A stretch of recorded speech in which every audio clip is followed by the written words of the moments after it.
Okay, sorry, Math 65. My last video got interrupted by a phone call. So I finished what I wanted to out of that activity, but I wanted to clue you in on lesson 71, practice problem D. Okay, so we'd been working on the 1/3 and what 1/3 looked like in the fraction, in the percentage, and in the decimal format. So if you look, I'm on page 368 in the textbook on practice problem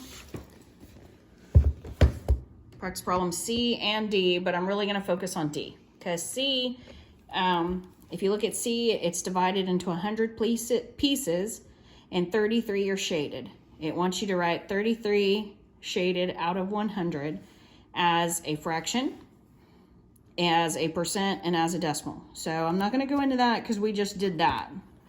But what I am going to have you look at it with me is D. D wants you to look at C and complete this comparison. So I think this one's tricky, so that's why I wanted to go over it with you. It wants you to compare 1/3 to 33 hundredths. Okay? So when we do that, when we compare, let me write that down, compare 1/3 to 33 hundredths. Okay, so we know that 1/3 fraction piece as a decimal is 0 and 3/10 with the repeater bar. So it is technically, if we put them both as decimals, this one would be 33333, right? So there's that. You can compare the decimals. Now, when we do that, we see that this decimal, say we take it out to 3 places, like this. If I was to take this decimal to 3 places, it does not have the repeater bar. So it would simply be 3, 3, and a 0. Okay, so in that case, 1/3 written as a decimal would be greater than 33 hundredths by a little bitty bit, but still greater than. Another way to think about it is if you have 33 hundredths or 33 pieces, right? Because up here in this picture, this was 33 hundredths in a picture.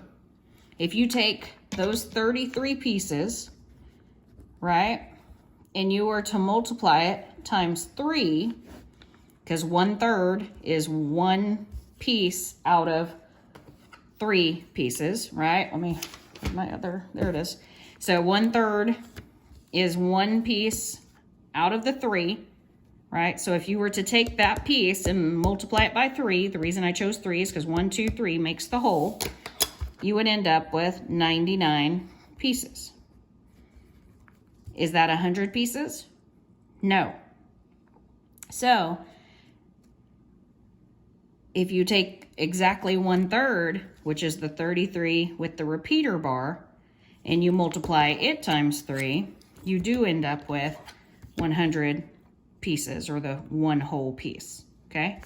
So another way to look at that is the same way that 1/3 is greater than 33 hundredths, because when the 33 pieces, if you took these 33 pieces right here and you added 33 and you added 33 more, or you took the 33 pieces and multiplied it times 3, it's the same way, you would end up with 99 pieces and 1 little square would still be white.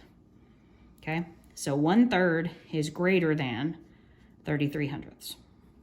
I just wanted to explain that one to you because that one was a little trickier than the rest of them. So do the rest of your practice problems. Again, they start on page 367, and there's now only 3 of them because we just did D together. Okay, and there'll be videos for lessons 72 and 73 coming.